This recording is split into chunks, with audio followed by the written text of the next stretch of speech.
ورحمة الله وبركاته. اللهم صل وسلم وبارك على سيدنا محمد. أهلا بيكم في منوعات هالة الجندي. النهاردة وصفة جبارة جدا للتفتيح ولشد البشرة بطريقة ما كنتش تتخيليها، من كنز موجود عندنا اهو في البيت. ده عشب اسمه ايه؟ السلاميكا. السلاميكا دي بنستخدمها للتخسيس، وانا وريتها لكم قبل كده في التخسيس. هتجيبيها من عند العطار زي ما انتم شايفين كده اهو. هنطحنها اهو، هنطحنها زي ما انتم شايفين اهو.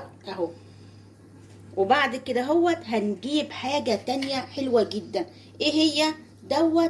قشر البرتقال. انا كنت مجففاه واهو زي ما انتم شايفين. طبعا كنت شايلاه عندي في البيت من فترة كبيرة لان انا بستخدمه في حاجات كتير جدا. طبعا هطحنه كويس وهجيلكم اهو. انا طحنته اهو بقى ناعم اهو. بصوا اهو، ده قشر البرتقال اللي احنا بنجففه وبعد كده بنطحنه اهو.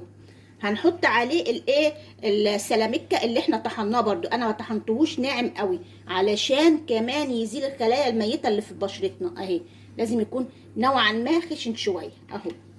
هنحطهم على بعض زي ما انتم شايفين اهو. هنروح حاطين ايه بقى؟ هنحط معلقه لبن كبيره او زبادي، ماشي؟ بيسموه في الدول العربيه لبن، احنا بنسميه هنا ايه؟ الزبادي اهو. طبعا هتقلبيه اهو زي ما انت شايفاه. هنحط عليه كمان حاجه حلوه جدا، هنحط عليه عصره ليمونه. الليمون بيفتح البشره بطريقه جامده جدا اهو. طبعا هنشيل بس البذره اهي بصوا اهي.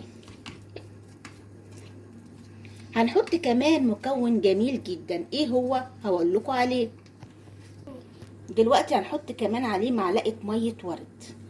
ميه الورد بتفتح وتدي نضاره جامده جدا للبشره. شوفوا زي ما انتم شايفين اهو. بصوا اهو.